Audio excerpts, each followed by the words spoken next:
everybody. I'm Hillary Atkin from the Atkin Report in Los Angeles, and I'm so excited to welcome Jazz McKenzie from The Voice to this edition of Hillary's Happy Hour. Jazz, how are you doing today? I am great. I am great. And I'm so excited to join you guys. Thank you so much, Jazz. Your blind audition of Tina Turner's What's Love Got to Do with It got an enthusiastic four-chair turn. So Yes, it did. congratulations. Thank you so much. Thank you so much. I'm so thankful. Well, Reba blocked Snoop, who'd been Didn't singing she? along with you. And then after you finished, he ran up on stage to give you a hug. He How were you did. feeling in that moment? And Oh my goodness.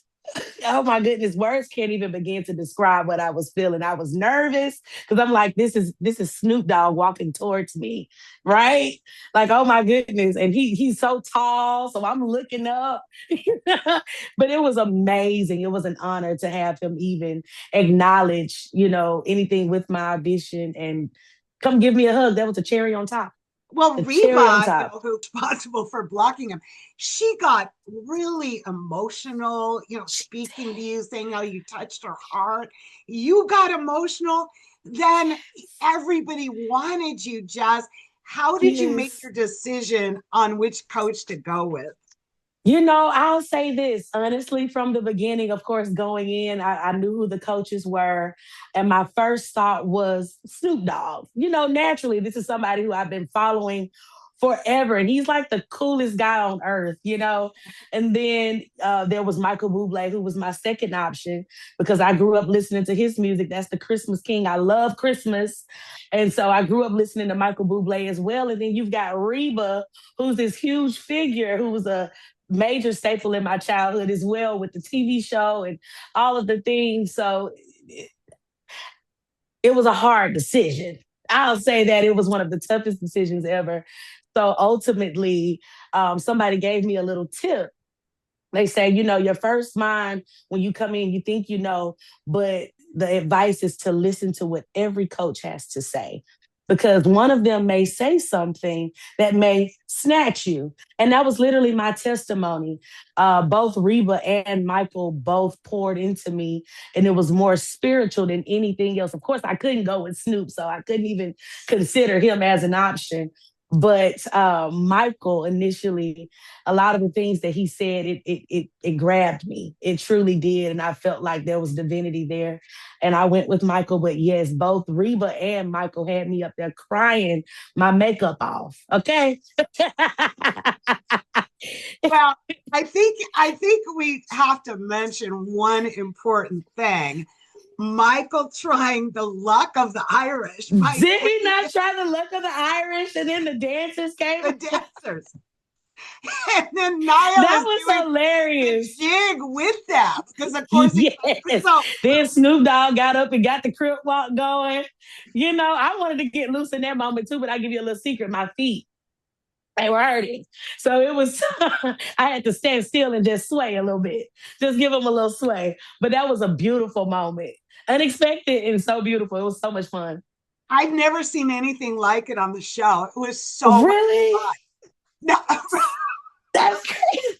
it was just so lively. But Michael, he's back for the third straight season, looking for his Yes. third straight win. He is the reigning champ. Yes. He's on a winning streak.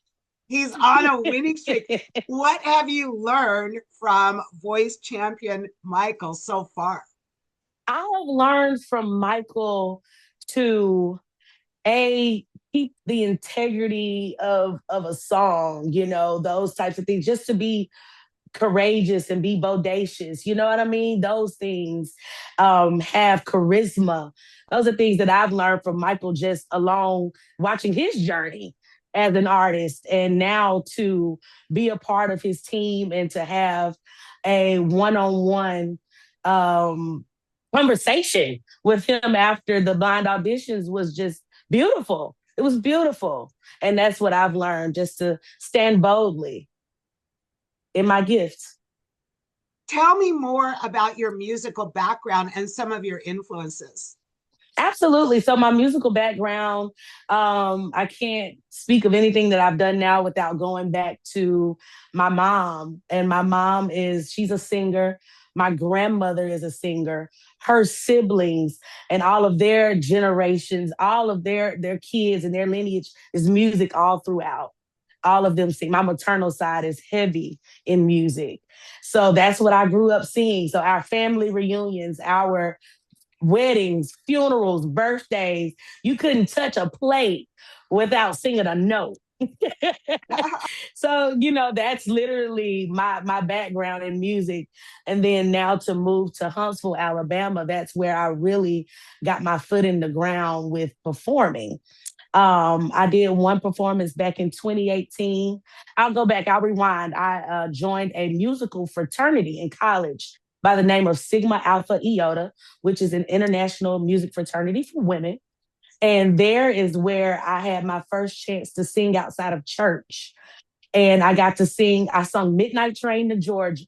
That was my first performance. And from there, I did my first initial performance to an audience outside of my fraternity.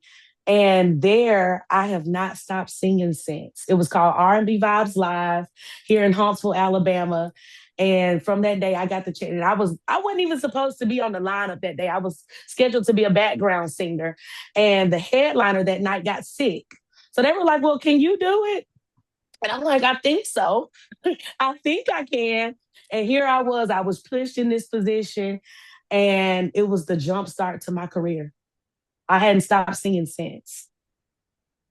What a story. And I can't Absolutely. wait till your next performance, Jazz. And I want to Oh, thank you so much for taking time out to be with me on Hillary's Happy Hour. I I'm want to so close it excited. out. I want to lift a toast to you and your continued success on The Voice. Cheers. Cheers.